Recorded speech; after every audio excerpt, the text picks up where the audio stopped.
아멘.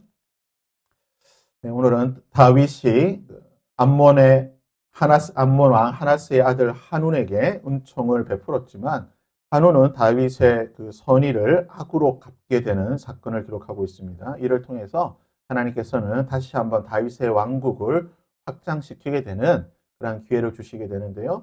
오늘 본문의 말씀은 8장과 그러니까 사무엘하 8장과 그리고 오늘 말씀을 같이 연계해서 조금 살펴봐야지 조금 우리가 입체적으로 이해를 할 수가 있습니다. 왜냐하면 사무엘서 자체가 뭐 순서대로 기록이 되어 있지만 중간중간에 조금 믹스가 되어 있습니다. 이게 조금 뭉텅그리로 표현하고 있는 부분들이 있는데 그 부분들을 사무엘하 8장 그리고 오늘 본문 말씀인 사무엘하 10장과 그리고 역대상 19장 요 세 장을 좀 비교해가면서 봐야지 정확한 시간 구성이라든지 이런 부분들을 우리가 확인할 수가 있는데요. 자, 먼저 잠깐 퀴즈를 보시면요. 나라별로 우리가 여행 갔을 때 해서는 안 되는 일이 있습니다. 지금 미국에 가 있지만 미국에서도 해서는 안 되는 행동들이 있는데 자, 나라별로 해서는 안 될 행동은 어느 것인지 한번 보겠습니다. 1번 밥그릇에 젓가락 굽기. 태국은 어린아이의 머리를 맨손으로 만짐. 3번 인도는 왼손으로 악수하기. 4번 중동은 신발 바닥 밑창을 상대방에게 보여주기. 5번 브라질 손으로 오케이 우리가 표시하는 오케이 표시하기. 자, 다음 중 이 5가지 나라들 중에 해서는 안 되는 행동이 어느 행동일까요? 2번 어린아이 또 캄보디아 갔다 왔기 때문에 캄보디아 머리를 만지면 안 되는 네, 전부 다 해서는 안 됩니다. 모든 행동 해서는 큰일 나는 행동입니다. 자, 일본 같은 경우는 일본이나 뭐 중국이나 우리나라도 마찬가지지만 밥 그릇에 젓가락을 꽂는 것은 제사 지낼 때 죽은 자들에게 표하는 예기 때문에 절대 식당에서 해서는 안 되는 일이고 동남아시아 쪽에서는 아이들의 머리를 승려 외에 아이들의 머리를 만져서는 안 됩니다. 아이 머리를 만져서는 안 되고 그리고 이제 인도라든지 또는 무슬림권에서는 왼손으로 무언가를 해서는 안 됩니다. 누군가를 만진다든지 악수를 한다든지 왼손으로 무엇을 건네준다든지 이 왼손은 화장실과 관련된 손이기 때문에 왼손은 부정한 손이라서 사용해서는 안 되고 이슬람에서는 이렇게 지금 보는 것처럼 신발 바닥을 밑창을 보여서는 안 됩니다. 성경에 보면 이게 신발에 대해서 굉장히 좀 부정적인 표현들이 있기 때문에 그래서 그 중동 이 셈족에서는 이 신발 밑창을 보여주는 게 굉장히 상대방을 모독하는 행위랍니다. 그래서 가서 이렇게 발을 꼬아서 앉는 이런 것에도 안 되고요. 브라질은 이 오케이가 우리는 오케이지만 이게 욕이랍니다. 브라질에서는. 그래서 이런 행동을 해서도 안 됩니다. 또 우리가 다른 문화를 알아야 실수를 하지 않습니다. 외국을 나갔을 때에 다른 나라나 다른 민족의 문화를 알아야지 거기서 우리가 실수를 하지 않고 우리가 매너 있게 예의 있게 할 수가 있는데 좀 다르게 생각하면 다른 문화를 알기 때문에 의도적으로 실수를 할 수도 있다는 거죠. 다른 문화에서 이것은 부정적인 의미가 있는 것을 알기 때문에 의도적으로 그러한 행동을 해서 그 사람을 모독하는 경우가 있다는 거죠. 태국에서 머리를 만지면 안 되는데 의도적으로 머리를 만진다든지 이런 식으로 해서 상대방을 모독하는 경우가 있는데 바로 오늘 말씀이 이 두 번째 경우 다른 문화를 너무나 잘 알기 때문에 그것을 이용해서 의도적으로 모독하는 경우를 보게 됩니다. 자, 1번을 한번 보겠습니다. 한운은 다윗이 보낸 조문 사절단. 한운의 아버지 나하스가 죽게 되자 다윗이 조문 사절단을 보내게 됩니다. 이 문상을 보내게 되는 거죠. 가서 조문해라 해서 조문 사절단을 보냈는데 한운이 다윗이 보낸 조문 사절단을 모독하게 됩니다. 뒤에 2번에서 살펴보겠지만 모독하게 되는데요. 그렇다면 왜 한운이 다윗이 보낸 그 조문 사절단을 모독했나? 3절 말씀 함께 읽어보겠습니다. 시작. 암몬 자손의 관리들이 그들의 주 한운에게 말하되 왕은 다윗이 조객을 당신에게 보낸 것이 왕의 아버지를 공경함인 줄을 여기시나이까? 다윗이 그의 신하들을 당신에게 보내 이 성을 엿보고 탐지하여 함락시키고자 함이 아니니까 하니. 다윗이 보낸 조문 사절단을 오해했다는 거죠. 그러니까 다윗이 조문 사절단을 스파이로 보내서 암몬, 그러니까 이 도시라고 표현된 것이 이제 라빠입니다. 라빠라고 하는 암몬의 수도죠. 암몬의 수도인 이 라빠를 정탐하기 위해서 조문사절단이라고 하는 스파이를 보냈습니다라고 이 한온의 신하들이 이야기를 하게 되고, 이 이야기를 들은 한온이 다윗의 조문사절단을 모독하는 일을 하게 됩니다. 자, 그러면 이제 지도를 보시면, 자, 가장 안에 있는 진한 노란색은 사울 당시, 그리고 다윗 초기의 왕국의 모습이고, 옆에 이제 옅은 노란색은 다윗의 전성기 시대 왕국의 모습이고, 그 위에 있는 저기 파란색까지는 이제 솔로몬 시대까지 영토가 확장된 모습입니다. 그래서 지금 암몬이 어디냐? 오늘날 치면 요르단입니다. 요르단이 지금 이제 암몬 땅입니다. 암몬 족속 땅이 요르단인데, 암몬이 바로 지금 국경 바로 옆에 붙어 있는 나라죠. 그래 암몬이 오늘날 요르단이고, 그 암몬의 수도, 이 당시 수도가 이제 라빠고, 라빠라는 도시 이제 그 수도가 되겠고, 현재로 치면 요르단의 암만이라는 곳이 이 라빠성이 되겠습니다. 그래서 지도에서 보시듯이 암몬이 있고, 바로 이스라엘과 국경에 위치한 부분에 작은 원으로 표시된 라빠라는 곳이 있습니다. 그래서 다윗이 예루살렘에서 한온이 나하스가 죽었다는 소식을 듣고 조문사절단을 보내게 됩니다. 그렇다면 왜 다윗이 암몬의 왕인 나하스의 죽음에 대해서 그 죽음의 조문사절단을 보내었는가? 왜 특별히 다윗이 조문사절단을 보내었는가? 2절 말씀에 보면 다윗이 이르되 내가 나하스의 아들 한온에게 은총을 베풀되 그의 아버지가 내게 은총을 베푼 것 같이 하리라 하고, 다윗이 그의 신하들을 보내 그의 아버지를 조상하라 하니라. 그러니까 다윗이 왜 한온에게 나하스의 그 죽음에 대한 조문사절단을 보냈습니까? 그의 아버지가 내게 은총을 베풀었기 때문에, 나하스가 나에게 은총을 베풀어 주었기 때문에 내가 은혜를 갚기 위해서 그의 죽음에 대해서 조문하고자 한다. 그래서 조문사절단을 보낸다라고 다윗이 말한 겁니다. 그렇다면 도대체 나하스가 다윗에게 어떠한 은혜를 베풀었기에 다윗이 이방나라, 자신의 국경을 바로 접하고 있는 이방나라 왕인 암몬 왕 나하스의 죽음에 대해서 조문사절단을 보내었는가? 조문사절단을 보낼 만큼 나하스가 큰 은혜를 다윗에게 베풀었는가? 그 베푼 은총이 무엇인가를 한번 우리가 생각해 볼 텐데요. 우선 그렇다면 이 나하스가 누구인가? 나하스는 사무엘상 11장에 보면 나옵니다. 우리가 지난번에 다 살펴봤지만 사무엘상 11장은 사울이 10장에서 사무엘에게 기름 부음을 받고 난 뒤에 이제 막 사울 왕국이 시작될 시점입니다. 그러니까 왕으로 즉위식을 하고 몇 달 지나지 않아서 기브아의 왕궁도 아직 세워지지 않고 사울은 그냥 자신의 고향으로 돌아가서 거기서 소 끌고 다니면서 농사 짓고 있을 그때입니다. 성경 보면 사울이 그때 소를 끌고 다녔다라고 표현하고 있는 것을 보게 되면, 사울이 왕으로 기름 부음을 받았음에도 불구하고 여전히 그의 나라가 이스라엘이 왕국으로서 세워지지 않고 사울의 왕권도 이제 아직 확립이 되지 않은 시기예요. 그때에 사울 통치 극초기, 그래서 뭐 성경학자들은 사울의 통치 1년 또는 2년 고어간으로 보기도 하는데, 요때에 이 암몬의 족속 암몬의 나하스가 군대를 끌고 길랏 야베스를 침략하게 됩니다. 사무엘상 11장에 보면 나오죠. 그래서 이 암몬이 위에 빨간색에 있던 그 암몬의 나하스가 군대를 이끌고 저쪽 위쪽 길랏 야베스, 요단강 동편에 있는 길랏 야베스 지역을 침략하게 됩니다. 자, 침략해서 나하스가 뭐라고 말합니까? 야베스 장로들을 불러서 이제 조약을 했죠. 우리가 평화협정을 했잖아. 내가 왕이 되고 내가 주인이 되고 내 신하가 돼서 나에게 이제 종을 바치는데 대신 조건이 있다. 너희들의 항복을 받아주는 조건이 있는데 너희 모든 남자들의 오른쪽 눈을 다 빼라.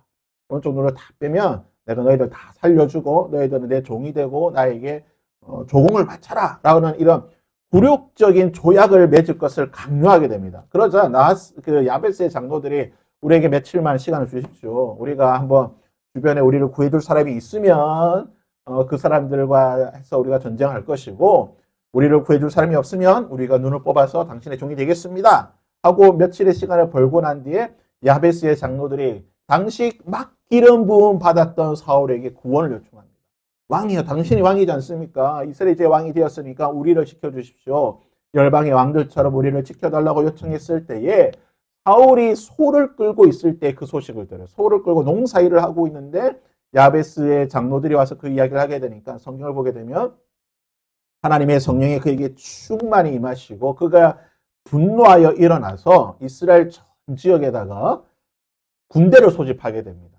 사울이 이스라엘의 군대를 소집하게 될 때에 이스라엘에서 30만, 이스라엘 11지파에서 30만이 모이게 되고 유다 지파에서 3만, 모두 33만 명을 모으게 됩니다. 33만 명을 이끌고 이 베색이라고 하는 곳에 가서, 베색이 바로 이곳이 되겠죠. 그냥 그 길랏 야베스에서 조금 뭐 한 10km 정도 이렇게 1, 20km 정도 떨어진 곳에 있는 이 베색이라는 곳에서 이 나하스와 전쟁을 하게 됩니다. 그리고 이 전쟁에서 말 그대로 대승을 거두게 됩니다. 나하스가 어느 정도의 군사를 끌고 왔는지를 기록하지 않지만 이스라엘은 33만 명을 이끌고 전쟁을 했기 때문에 대승을 거두게 되는데 반나절 동안 전쟁에서 이 암몬의 군대가 두 사람이 함께 하지 못했다. 그러니까 다 도망치는데 한 명이서만 도망 다녔지 둘이서부터 다니면 다 죽었기 때문에 한 명이서 급하게 도망 다닐 정도로 큰 대승을 거두게 됩니다. 그리고 이 전쟁을 통해서 사울의 왕권이 세워지게 돼요. 아, 사울이 우리의 왕이다. 예전에는 사울이 저게 무슨 우리의 왕이 될까 싶었는데 이것을 보니까 사울이 우리의 왕이다. 그래서 이스라엘의 공식적인 왕으로서 인정받게 된 사건이 뭐냐? 이 바로 나하스와의 전쟁을 통해서 사울의 왕권이 확립하게 돼요. 그래서 나하스는 누구인가? 나하스는 사울의 적입니다. 사울의 원수죠. 근데 우리가 이런 말이 있죠. 적의 적은 뭐죠? 적의 적은 나의 동지가 되는 거예요. 왜냐? 적의 적이기 때문에. 나의 적의 적은 어떻게 보면 나와 손잡을 수 있는 동지가 될 수 있는 거예요. 그래서 보면 지금 오늘 사무엘하 10장에 보면 나하스가 은총을 베풀었고 다윗도 내가 한운에게 은총을 베풀겠다라고 했을 때 이 은총에 대해서 히브리어로는 뭐라고 쓰게 되냐면 헤세드라고 하는 단어를 써요. 지난번에 말씀드린 은총에 대한 세 가지 단어가 있는데 그 중에서도 뭐 헨도 있고 뭐 람도 있는데 그 중에서 헤세드라고 하는 단어를 쓰는 이유가 무엇이냐? 여러분 헤세드 지난번에 말씀드렸지만 헤세드는 어떤 은총입니까? 약속을 기반한 거예요. 언약을 기반한 거예요. 그러니까 이 약속 때문에 자비를 베풀어 주는 거예요. 이 약속 때문에 불쌍히 여겨주는 거고 약속을 맺었기 때문에 내가 긍휼을 베풀어 주는 거예요. 그래서 나하스와 다윗 사이에는 무슨 약속이 있었다는 거예요. 언약, 조약이 있었다는 거예요. 마찬가지로 이 조약 때문에 다윗이 한운에게도 내가 너 아버지와 맺은 언약 때문에 약속 때문에 내가 너를 지켜주겠다라고 말합니다. 그렇다면 과연 이 헤세드, 다윗과 나하스가 맺은 헤세드가 무엇일까? 성경 기록하지 않지만 많은 성경학자들이나 성경을 주석하는 주석가들을 보게 되면 합리적으로 생각할 수 있는 건 바로 이거죠. 다윗이 사울에게 쫓겨 도망 다닐 때에 여러 곳을 돌아다니면서 아마 암몬의 나하스에까지 갔을 것이고 성경 기록하고 있지는 않지만 합리적으로 생각할 때 나하스의 입장에서 볼 때는 다윗을 죽이는 게 좋습니까? 살려주는 게 좋을까요? 나하스 입장에서도 적의 적이기 때문에 나의 적의 적이니까 나의 동지가 될 수 있는 거예요. 그래서 아마 많은 성경학자들은 나하스와 다윗이 서로 불가침 조약을 맺었을 것이다. 서로 공격하지. 우리는 서로 적이 똑같지 않느냐. 그러니까 우리는 서로 공격하지 말고 우리는 잘 지내보자. 서로 평화 협정을 맺었을 것이다라고 생각합니다. 저도 이것이 합리적인 해석이라고 보게 되는데, 그래서 다윗과 나하스 사이에 이런 조약이 있었을 것이고, 그렇기 때문에 나하스가 나를 지켜주었다. 내가 도망 다니고 사울에게 쫓겨다닐 때 나를 지켜줬었기 때문에 나도 나하스의 아들 한운에게 아버지와 맺은 언약 그대로 지켜줄 것이다. 왜냐하면 다윗이 요나단과 맺은 그 언약 때문에 누구를 지켜줍니까? 무이보셋을 지켜주었던 것처럼 다윗은 약속을 지키는 사람이었어요. 그래서 아마 나하스와 맺은 그 언약을 지키기 위해 한운에게도 내가 언약을 맺고 너와 우리가 서로 평화협정을 맺고 잘 지내자. 그러한 의미로 아마 조문사절단을 보내었을 거예요. 내가 은총을 베풀리라, 헤세드를 베풀리라고 했기 때문에 아마 이런 의미로 조문 사절단을 보내었다는 거죠. 그러면 이 조문 사절단의 임무가 무엇이냐? 당연하겠죠. 가서 한옥에게 이야기를, 우리의 왕 다윗과 당신의 아버지 나하스 사이에 조약이 있었기 때문에 우리의 왕께서는 당신과도 평화롭게 지내기를 원하십니다. 이를 위해서 우리가 왔습니다. 라고 아마 말하지 않았을까? 아마 이런 임무를 가지고 조문을 했을 거예요. 그대로부터 이 조문 정치라는 게 있습니다. 누군가 죽었을 때 그 사람을 죽음을 계기로 해서 서로 원수되었던 것들이 좀 풀어지고 화해되는 소위 말하는 이제 조문 정치라고 하는 것이 있는데, 근래에 뭐 우리나라도 이런 경우가 있었죠. 우리나라 유명한 정치 라이벌 김대중 전 대통령과 김영삼 전 대통령, 40년, 50년 그 정말 라이벌이잖아요. 라이벌. 대통령 두고 몇 번이나 같이 선거하고 때로는 손을 잡았다가 때로는 뭐 이게 등을 돌렸다가, 그러다가 김영삼 대통령이 죽었을 때에 김대중 대통령의 부인이었던 이유 여사가 찾아와서 두 가문이 화해를 하는 것을 보게 되고, 마찬가지로 북한의 김정일이 죽었을 때에 김정일과 김대중 대통령이 서로 평화 모드를 했던 것을 기억하고, 또다시 이호 여사가 가서 조문을 했던 그런 장면들을 우리가 다 기억하고 있습니다. 이처럼 이 조문 정치라고 하는 것은 누군가 어떤 지도자의 죽음을 통해서 상대국과 좀 평화로운 관계를 맺는 것이 고대로부터 있던 하나의 어떤 정치 전략이에요.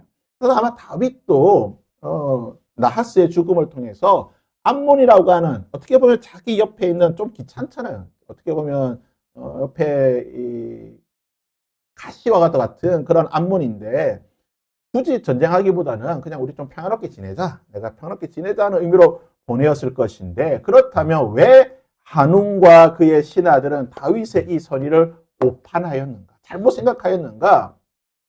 사무엘하 8장에 보면 뭐라고 기록되냐면, 다윗이 가는 곳마다 승리를 하였다. 그래서 사무엘하 8장에 보면 블레셋과 모압과 소아왕 하다레셋과 다메섹 아람과 에돔과 암몬을 이겼다고 나와 있어요. 근데 이 기록은, 사무엘하 8장은 다윗 전 시대에 걸친 승리예요. 그래서 블레셋, 모압 정도는 이때 이미 정리를 한 나라고, 소바왕 하다레셋, 다메섹 아람, 에돔, 암몬은 지금 이제 요 사무엘하 10장이 되어서야 이제 전쟁을 하는 이 과정인데, 아무튼 지금 다윗이 블레셋이나 이 주변의 나라들, 지금 다윗의 왕국, 지금 다윗 정권 초기니까, 정권 중기라고 해봐야 아직까지 영토가 확장되지 않았기 때문에, 지금 이 사울 왕권 주변에, 지금 빨간색으로 표시된 이 주변의 여러 나라들을 다윗이 하나씩 지금 정복하고 있었던 과정이에요.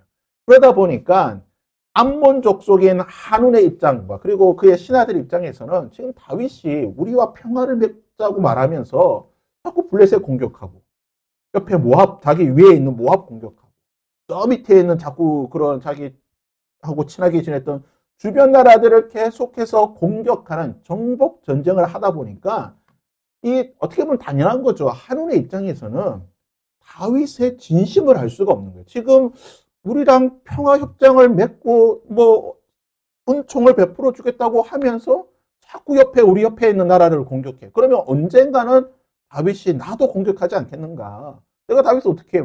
우리 아버지하고 잘 지냈지 나하고 잘 지낸 건 아니잖아. 그러니까 한운의 입장에서는 다윗의 이러한 모습도 어떻게 보면 이중성이라고 보일 수가 있겠죠. 평화를 말하면서 자꾸 옆 나라를 자기 주변에 있는 나라들을 계속 공격하니까 한운의 입장에서는 다윗의 진정성에 대해서 믿을 수가 없었던 거예요. 그래서 한운과 그의 신하들이 뭐라고 말합니까? 다윗이 지금 우리에게 온 것은 조문을 핑계로 해서 우리를 라빠와 암몬을 정탐하기 위해 스파이를 보냈습니다. 왕이여 속으면 안 됩니다. 라고 말했던 거예요. 이런 여러 가지 정치적인 이런 상황들이 지금 요 말씀 속에는 다 어우러졌다는 거죠. 그러면 한운이 다윗이 보낸 조문 사절단을 모욕하게 되는데, 그 방법이 뭡니까? 4절을 보시면요. 가장 함께 읽습니다. 시작. 이에 한운이 다윗의 신하들을 잡아 그들의 수염 절반을 깎고 그들의 의복의 중동 볼기까지 자르고 돌려보내매. 어떻게 두 가지를 했죠? 수염을 절반을 깎았습니다. 수염. 우리 아까 본 그 그림처럼 수염의 절반을 깎습니다. 이렇게 깎은 게 아니라 딱 좌우로 아마 절반을 깎았을 거로 생각이 되는데, 수염의 절반을 깎고 또 뭡니까? 바지를 잘라서 엉덩이를, 하체를 들어요. 중동볼기라고 하니까 이 표현은 그냥 엉덩이라고 쓰면 되는데 아무래도 이게 성경이 우리가 또 이게 제의적인 목적으로 쓰다 보니까 표현들을 조금 골라서 쓰다 보니 아마 중동볼기라는 표현을 쓴 것 같아요. 엉덩이, 그러니까 허리 밑에까지 엉덩이를 다 드러날 수 있도록 잘라버렸다는 겁니다. 이 두 가지 행동은 유대인들이 가장 수치스러운 행동입니다. 유대인들이 가장 해서는 안 되는 행동 중에 이 두 가지가 들어가요. 수염을 자르고 그리고 하체를 드러내는. 요 일을 한눈에 했다는 거예요. 왜냐? 한눈이 이것을 알았기 때문에. 요렇게 하면은 이 사람들이 지금 내가 이 사람들 그냥 빠기치게 할 수 있는 이 사람들의 분노를 자극할 수 있는 이것을 알았기 때문에 한눈이 유대인들이 가장 싫어하는 수치스러워하는 이 행동을 하게 되었다는 거예요. 상대방의 문화를 너무나 잘 알기 때문에. 또 우리가 한 가지 기억해야 될 것은 뭐냐면 고대로부터 일반적으로 사신은 건들지 않습니다. 상대방 나라에서 사신을 보내게 되면 그 사신이 뭐 평화를 위해서 보냈든지 또는 전쟁을 위해서 보냈든지 어떤 이유로 보냈든지 상대방이 보낸 사신 또는 사절단은 죽이지 않습니다. 위해를 가하지 않아요. 만약에 상대방이 보낸 상대국에서 보낸 사절단을 죽인다든지 또는 그들을 위해 해를 가하게 되면 이것은 선전포고예요. 일반적으로는 아무리 전쟁을 하기 위해서 우리 왕이 당신과 전쟁하겠습니다. 선전포고를 해서 보냈다 하더라도 그냥 돌려보내야 됩니다. 그게 일반적인 관례인데 지금 한운이 그것을 어겼던 거예요. 이 한우만 그러냐? 이 세계사 속에서도 유명한 이 사절단을 유해를 가했던 사건들이 있습니다. 징기스칸이 오늘날로 치면 이제 지금 우크라이나 그 지역들, 우크라이나와 그 핀란드와 그쪽 지금 그 발칸반도 그 밑에 있는 그 나라들, 그 스탄이라고 불리는 그 밑에까지 파키스탄까지 그 스탄이라고 불리는 나라, 그 지역을 1200년대에 있던 나라가 어디냐면 이슬람 그 옆에가 바로 이제 지금 보시다시피 바그다드, 여기가 이제 페르시아죠. 우리가 조금 전에 기도했던 페르시아. 여기 바그다드 페르시아입니다. 페르시아. 이슬람의 그 페르시아 제국인데, 자, 옆에 지금 우크라이나부터 해가지고 이게 지금 전쟁이 벌어지고 있는 지역들이죠. 여기가 이제 그 호라짐이라고 하는, 이슬람의 호라짐이라고 하는 제국이 다스리고 있던 나라고, 여기에서 있던 지금, 징기스칸이 나라를 이제 제국을 세워서 점점 확장하다가, 징기스칸이 1218년에 사신을 보냅니다. 그 호라즘 제국에 우리가 평화협정 맺자. 우리가 당신은 공격하지 않겠다. 우리가 좀 서로 평화롭게 하고 여기가 이제 실크로드잖아요. 실크로드. 그래서 당신들의 물자를 우리가 받아들이고 우리의 물자를 받아 우리가 서로 좀 교역하면서 지내자. 그래서 450명의 대규모 사절단을 보냅니다. 450명의 대규모 사절단과 함께 엄청나게 많은 선물, 금을 이 호라즘 제국에 보내게 되는데 이 호라즘 제국의 사람들이 이 징기스칸의 이것을 오해해요. 이거 거짓말이다. 지금 징기스칸이라는 사람이 제국을 확장하고 있는데 이거 우리를 염탐하게 보낸 거다. 그러면서 호라즘 제국 내에 있던 어느 한 이 왕족이 이 징기스칸이 보냈던 수많은 보물들을 보고 그냥 너무 좋은데 하면서 이것을 다 빼앗고 450명의 사절단을 다 죽여버립니다. 다 죽여버리고 이것을 다 몰살해요. 그러니까 징기스칸이 이 소식을 듣고 완전히 분노가 하는데 그래도 이 자신의 분노를 가라앉히고 2차 사절단을 보냅니다. 자신의 가장 측근 중에 한 사람인 포함해서 2차 사절단을 보내는데 2차 사절단이 도착하게 되니까 또다시 호라짐 제국에서 이 세 명 중에 한 명은 목을 잘라서 죽여버리고 2명은 수염을 깎아서 이들에게 손에 이 참선 사람의 목을 해서 보내버리는 거예요. 그러니까 이제 징기스칸이 이제 완전히 이제 소위 말하는 이제 뚜껑이 열리게 된 거죠. 1차, 2차 자신이 보낸 사절단을 다 죽이고 자신의 이 호의를 거절했던 이 호라즘 제국을 1220년에 15만 명의 기마병을 보내어가지고 본인이 직접 이 군대를 이끌고 가서 호라즘 제국, 아까 보았던 이 호라즘, 이 제국을 들어가서 이게 이제 그 당시에 사파인데요. 그 당시에 있었던 이 잔인함. 그래서 이 징기스칸이 호라즘 제국을 공격하는 것을 이 유럽인들을 보고 뭐라고 많이 했냐. 지옥에서 악마가 나왔다. 얼마나 이 징기스칸이 잔인하게 했냐면 가는 곳에 모든 도시들을 다 죽여버렸어요. 항복을 하든 항복을 해도 죽이고, 항복을 안 해도 죽여요. 항복을 하면 한 방에 죽여주고, 항복을 안 하면 잔인하게 죽이는 거예요. 가는 곳마다 죽여서 당시 기록에 따르면 호라진 제국의 성에 사람들을 다 죽여서 그 사람들의 피로 무릎이 찰 정도로, 성 안에 그 사람들의 피로 무릎이 찰 정도로 엄청나게 제국의 모든 것을, 호라진 제국 그냥 말 그대로 그냥 박살을 내버려요. 자신의 사신을 죽였다고 해서. 이 이후로 그 누구도 징기스칸이 보낸 사신을 건들잖아요. 아, 징기스칸이 보낸 사신을 건들면 다 죽는구나. 학습이 돼가지고 징기스칸이 사신을 보내면 아무도 안 죽였어요. 그래서 이 유명한 사건이 있죠. 또 하나 유명한 사건이 있죠. 페르시아가 크세르크세스, 페르시아 다우니시스 왕부터 해가지고 이 아테네 지역에 사신을 보내게 됩니다. 사신을 보내서 하는데 그 영하 300의 한 장면이죠. 페르시아 크세르크세스가 사신을 보냈는데 스파르타의 레오니다스 왕이 이 사신을 죽여버립니다. 뭐야, 우리 당신하고 협정 안 한다. 우리는 당신의 종이 될 수 없다. 우리는 끝까지 싸울 거다 하고 사신을 죽여버리게 됩니다. 이것이 모티브가 되어서 나온 영화가 뭡니까? 그 유명한 300이라는 영화. 이 300이라는 영화가 실제로 페르시아 1차, 2차, 3차 이 전쟁의 모티브가 기반이 된 것으로 하게 되는데, 아무튼 사신을 보내었는데 이 사신은 죽이지 않는 게 그냥 불문율이에요. 국률이에요. 그런데 지금 한우는 이 다윗이 보낸 사신을 수염을 깎고 엉덩이를 드러내도록 옷을 잘라버리려 했단 말이에요. 이것이 유대인들에게 무슨 의미가 있냐? 유대인들에게 수염이란 의미는요, 레위기 19장 27절과 레위기 21장 5절에 보면 머리카락을 둥글게 자르지 말면, 그러니까 머리를 이렇게 둥글게 자르지 말고 수염 끝을, 그러니까 수염을 잘라서는 안 돼요. 유대인들은 수염을 자르지 않습니다. 이 머리카락을 둥글게 자르면 건 이 구렛나루를 자르지 않는 거거든요. 유대인들은 구렛나루와 수염을 다 기릅니다. 왜냐하면 율법에 그렇게 기록이 되어 있기 때문에. 레위기 21장도 보면은 제사장은 머리를 깎아 대머리, 그러니까 완전히 삭두로 밀어서도 안 되고 자기 수염 양쪽을 깎아서는 안 되는 거예요. 그러니까 유대인들에게 있어서 수염이란 무엇이냐? 권위의 상징. 권위의 상징. 그리고 시편 133편 2절에 보면 이런 글이 있죠. 머리에 있는 보배로운 기름이 수염 곧 아론의 수염에서 흘러서 그의 어깨까지 내려갔다. 그러니까 유대인들에게 수염이라고 하는 것은 권위와 믿음의 상징이죠. 하나님의 축복의 상징. 이 수염을 자른다? 이거는 유대인들에게 엄청난 모독인 거예요. 그리고 히브리어로 수염이라고 하는 것은 이제 자칸이라고 하는데, 자칸. 히브리어로 수염은 자칸인데, 장로, 히브리어로 이제 유대의 장로들, 우리가 장로들, 엘더라고 하는 이 장로를 말하는 것은 히브리어로 자켄이에요.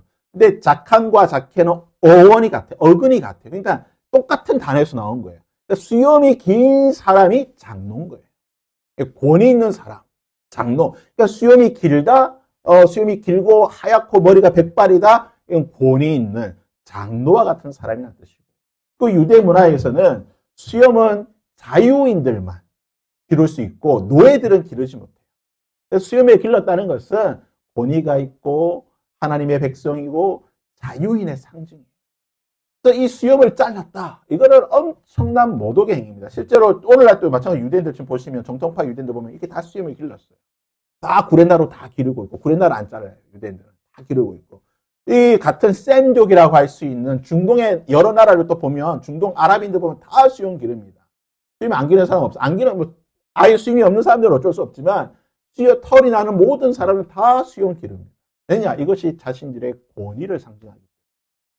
마찬가지로 우리나라도 1895년에 단발령이 내려졌죠.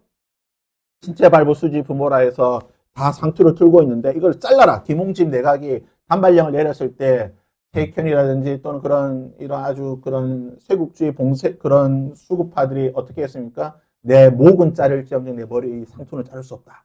왜냐 이게 이제 부모가 주신 그의 상징이고 권위의 상징이기 때문에 어느 문화든지 이런 문화가 있다는 거예요.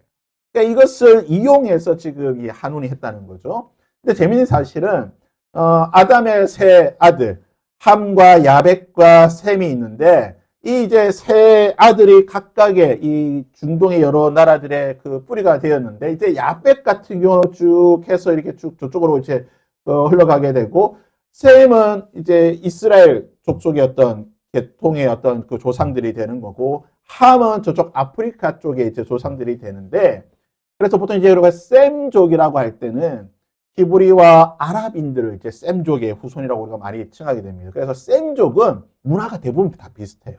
셈족들은.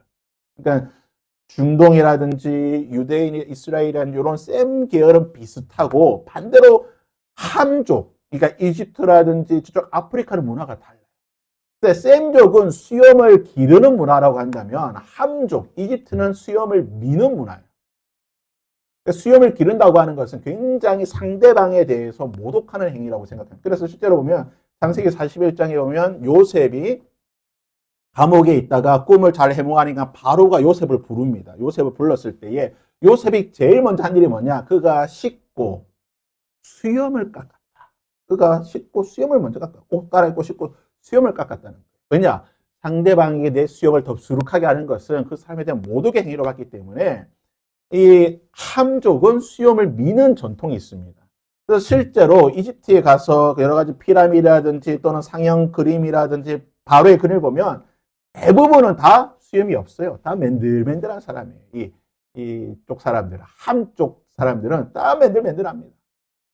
간혹 가다가 이런 투탕카멘이나 또는 람세스처럼 이런 이 턱에 이게 하는 거 있죠. 요거는 수염이라기보다는 왕의 권위를 상징하는 하나의 장식이에요. 왕들. 이것을 통해서 이제 어떤 신의 어떤 그 계시의 수단으로 삼는 거지. 그러니까 이거 빼고는 대부분은 다 수염을 미는 문화예요. 그러니까 문화가 다르다는 거죠. 이 함족하고 셈족한 문화가 달라요. 자, 그리고 의복을 중동 볼기까지, 엉덩이 부까지 잘라서 하체를 드러냈다고 하잖아요. 고대 이스라엘 백성들은 속옷을 안 입어요. 우리가 있는 것처럼 뭐 팬티라든지 러닝 이런 게 없어요. 다 겉옷 하나만 입고 속옷은 누가 입느냐? 제사장들만 입어요. 제사장들이 그 제사를 집례할 때에 그 안에 속옷을 입게 되어 있고 대부분은 다 속옷을 안 입습니다. 그래서 사진에서 보는 것처럼 제사장들만 바지나 이런 속옷처럼 속옷을 입고 그 위에 겉옷을 입고 세마포 의복을 입고 제사를 집례하고 대부분의 사람은 그냥 겉옷 하나만 입습니다. 속옷은 잘 안 입어요. 뭐 왕이나 왕족이나 돼야 있겠죠. 하체 이 의복을 잘랐다고 하는 것은 바로 그냥 겉옷만 자르면 실제로 히브리어도 겉옷을 잘랐다고 되어 있어요. 겉옷을 자르니까 엉덩이 하체가 드러났다. 그러니까 속옷을 안 입고 있는 상태에서 겉옷을 잘라내니까 엉덩이가 드러냈는데 이게 왜 또 수치스러운 일이냐? 성경에 보면 내 하체를 드러내지 말라. 이것은 부끄러운 일이다. 하체를 드러내지 말라. 계속해서 말하고 있거든요. 하체를 드러내는 것은 굉장히 부끄러운 거예요. 실제로 노아가 빨가벗고 하체를 드러냈던 것에 대해서 성경은 굉장히 부끄러운 일이었다고 표현하고 있는 것을 보게 되면 이 센족 계열에서는 하체를 드러내는 걸 굉장히 수치스러운 걸 생각했고 또 한 가지 우리가 생각할 게 뭐냐면 의복에는 뭐가 달려있냐? 바로 이 찌찌트가 달려있어요. 소위 말하는 지금 옷에보처럼 이 겉옷 끝단에는 옷술, 찌찌트가 달려있는데 이것은 하나님의 말씀을 상징한 하나님의 임재를 상징하는 그러한 찌찌트가 달려있는데 겉옷을 잘라서 엉덩이가 드러났다. 이것은 바로 찌찌트까지 같이 잘라버렸다. 그러니까 이것은 유대인들에게 너무나 치욕스러운 욕이에요. 엉덩이를 드러내서 하체를 드러내는 그리고 하나님의 말씀과 임재, 하나님의 백성을 상징하는 찌찌트까지 잘라내어 버렸다. 이것은 이스라엘 백성들에게 너무나 수치스러운 일이다. 실제로 다윗도 사울의 의복을 자를 때 성경에 보면은 찌찌트를 잘랐다고 표현이 안 나와요. 사울의 의복 찌찌트를 피해서 잘랐다고 많은 성경학자들이 주석하고 있는데 찌찌트만은 건들지 않았어요. 왜냐? 이것은 하나님의 권위를 상징하기 때문에. 그런데 한우는 이것까지 잘라 버렸다는 거예요. 그래서 유대인들이 가장 수치스러워하는 행동. 하체를 드러내고 수염을 갖고 찌찌트를 잘라버리는. 왜냐? 유대인의 문화를 알고 있었기 때문에. 요걸 하면 이 사람들이 가장 수치스러워하는구나라는 걸 알았기 때문에 한우니 그렇게 했다. 그래서 우리 일본에 온천 가면요. 일본은요. 우리는 목욕탕 가면 그냥 다 이렇게 다니잖아요. 일본은 다 가리고 다닙니다. 그러니까 문화가 다 다르다는 거예요. 이 문화를 알고 모르고에 따라서 수치가 드러나기도 하고 수치를 숨길 수가 있는데 한우는 이것을 절묘하게 알고 이 수치를 행하게 되고 다윗은 이 수치를 당한 조문사절단이 여리고에 머물게 합니다. 여리고는 어디냐? 지도에서 보듯이 지금 맨 오른쪽이 라빠. 지금 그 조문사절단이 수치를 당한 곳이고 중간에 동그라미 표시한 곳이 여리고입니다.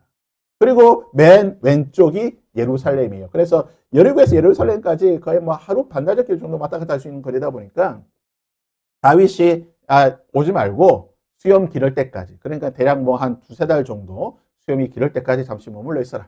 그 머물러 있는 동안 내가 복수해 줄 테니까 너희들 이곳에 머물러 있고 내가 복수를 해주겠다라고 다윗이 약속을 하게 됩니다. 그래서 3번 보시면 다윗이 복수를 하게 되죠. 6절과 18절과 19절에 보면 암몬 자손들이 자기들이 다윗에게 미움을 된 줄 알고 암몬 자손들이 사람을 보내어 벨르흡 아람 사람과 소바 아람 사람의 보병 2만 명과 마아가 왕과 그의 사람 1000명과 돕 사람 12,000명을 고용한지라. 그 18절에 아람 사람이 이스라엘 앞에서 도망한지라. 다윗이 아람 병거 700대와 마병 4만 명을 죽이고 또 군사령관 소박을 치며 거기서 죽이니라.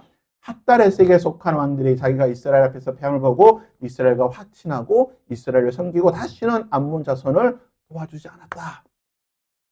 지금 이제 암몬 족속들이 이제 다윗이 열을 받아서 자신들 치러 오는 것을 알게 되고 돈을 주어서 용병을 사게 됩니다. 그래서 1차, 2차 전쟁이 있어요. 1차는 요압을 중심으로 해서 암몬과 아람 연합군과의 전쟁이고 2차 전쟁은 다윗을 중심으로 해서 아람 군대와 전쟁인 거예요. 이것은 이제 사무엘하 8장과 역대상 19장과 함께 놓고 이제 읽으면 좀 더 우리가 입체적으로 볼 수가 있는데, 자, 역대상 19장에 보면 한운이 은 1000달란트를 가지고 용병을 고용하게 됩니다. 그가 고용한 용병이 누구냐? 오늘 본문 말씀에는 벳르흡 소바 아람 군대. 그러니까 아람이라는 나라 자체가 도시국가 형태로 곳곳에 흩어져 있으니까 벳르흡의 아람 군대, 소바의 아람 군대 해서 2만 명을 고용하게 되고 마아가 왕에게서는 1000명, 돕에서 12,000명, 도합 몇 명입니까? 33,000명을 고용하게 됩니다. 그런데 역대기에 보면은 병거와 마병을 고용했는데 병거가 32,000대를 고용했다라고 나와요. 그래서 아니 이 당시에 무슨 병거가 32,000대, 너무 숫자가 많아요. 그래서 이 부분은 나중에 이제 역대기를 공부할 때에 성경에 나오는 이제 표기법에 대해서 한번 제가 설명을 드릴 건데, 그래서 이게 32,000대는 아닌 것 같고, 본문에 지금 나온 거 보면 또 뭐 병거 700대라고 하는 거 보면 하여튼 병거는 그렇게 많지는 않을 것 같아요. 이건 좀 해석에 좀 문제가 있어서 아무튼 병과 마병 돈을 주고 하여튼 몇만 명을 고용을 했습니다. 그래서 요압과 아비새가 협공을 해서 아람 용병을 1차로 물리치게 돼요. 물리치는데 문제는 뭐냐면은 아람 군대를 물리쳤는데 아람 군대가 도망가는 것을 보고 암몬 족속들이 소위 말하는 이제 농성전을 벌이게 됩니다. 성에 딱 들어가서 성문을 딱 닫아버리고 안 나오는 거예요. 그래서 요압과 아비새가 아람 군대는 물리쳤지만, 아람의 그 용병들은 물리쳤지만 암몬, 한운이 머물고 있던 수도 라빠는 공격하지 못했어요. 성경학자들은 생각하기를 아마 이때가 사무엘하 11장, 우리가 다음에 살펴볼 사무엘하 11장과 연관해서 보게 되면 아마 계절이 바뀌었기 때문에, 겨울이 와서 더 이상 전쟁할 수 없는 시기가 되었기 때문에 요압과 아비새가 돌아오지 않았을까라고 생각합니다. 그래서 11장에 보면 해가 돌아서 왕들이 출전할 때에 다윗이 전쟁하지 않고 요압이 가서 라빠를 공격했다는 것을 보게 되면 아마 뭐 계절이 바뀌어서 오지 않았을까라고 생각이, 아무튼 요압과 아비새가 라빠는 점령하지 못한 채 돌아오게 됩니다. 돌아오고 난 뒤에 아람의 용병들이 일단 요압에게 패배해서 도망갔는데, 생각해보니까 우리가 암몬을 도와서 전쟁했는데 이게 뭐야, 우리가 군대도 적은 것도 아니고 충분히 해볼 수 있는데 우리가 좀 잘 못한 거 아니야 해서 핫다에셀, 루옵의 아들 소바왕 핫다에셀이 주도권을 가지고 주변에 다시 여러 나라들의 도시국가와 연합하게 되는 게 이제 사무엘하 8장에 나온 사건입니다. 사무엘하 8장에 보면은 이 유브라데스 강에서 무역을, 나라를 회복하기 위해서 핫다에셀이 주변에 있는 여러 나라들과 합쳐서 다윗을 공격했다는 표현이 나와요. 그 기록이 나오는데 아마 이 기록하고 오늘 본문의 이 말씀하고 이제 다시 연결하게 되면은 다윗이 2차 전쟁 때 이 핫다레셀을 중심으로 한 연합군과 전쟁을 하게 되고, 다윗이 여기서 또 다시 대승을 거두게 되는데 아람 병거 700대, 마병 4만 명, 군사령관 소박을 죽이게 됩니다. 그래서 이 전쟁의 결과 어떻게 되냐? 아람 민족이 다윗과 평화협정을 맺게 되고, 우리가 더 이상 암몬 족속을 도와주지 않겠습니다. 우리가 당신을 섬기겠습니다라고 말하게 되는 거예요. 이 1차, 2차 전쟁을 통해서 다윗이 이 아람 사람들을 정벌하게 되고, 아까 우리 지도에서 봤지만 그 주변에 있던 여러 아람의 도시들을 정복하게 되고 나라를 확장하는 기틀을 맞이하게 되었지만, 참 안타까운 것은 뭐냐? 랍바를 정복하지 못하게 되고, 이 랍바를 정복을 했어야 되는데, 그러니까 어떻게 보면은 지금 이 전쟁의 원흉은 한운이 한 건데, 한운이 전쟁의 원흉인데, 다윗과 요압은 한운은 그대로 두고 누굴 죽였습니까? 주변에 있는 아람 민족만 건든 거예요. 그러니까 암몬 족속은 그대로 두고 이 주변의 나라를 건들게 되니까 이 암몬 족속의 랍바가 그대로 있게 되고, 이것이 사무엘하 11장 다윗 인생의 가장 치욕적인 사건의 출발점이 돼요. 이 랍바를 정복하지 못한 것으로 인해 가지고 다윗의 인생의 아주 치명적인 실수의 출발점이 뭐냐? 바로 이 사건 때문이에요. 만약에 다윗이 이때 랍바를 정복했다라고 한다면, 성경 안에는 if가 없죠. 우리의 역사, 우리의 삶에는 만약이 없지만, 만약에 다윗이 10장에서 랍바까지 정복하고 암몬 족속을 정벌했다라고 한다면 11장 1절에 나오는 이 구절은 아마 없을 수가 있었을 거예요. 11장 1절에 나오는 구절. 다윗 왕들이 출전할 때가 되면 다윗이 출전하지 않고 요압과 나머지 군대들만 보내버리는 이 일이 일어나지 않았을 수도 있다는 거예요. 뭐 역사에는 if가 없지만, 아무튼 다윗은 이 어떻게 보면 전쟁의 원흉인 랍바는 점령하지 못한 채 주변의 아람국까지 점령하게 되는, 또 요 사무엘하 10장은 다윗의 영토 확장을 통한 하나님의 역사를 본과 동시에 다윗에게 치명적인 아픔, 고통의 씨앗이 심겨져 있는 사건이다라고 볼 수가 있습니다. 이 말씀 가상을 보시면 다윗은 자신의 말과 약속을 지켰던 사람이에요.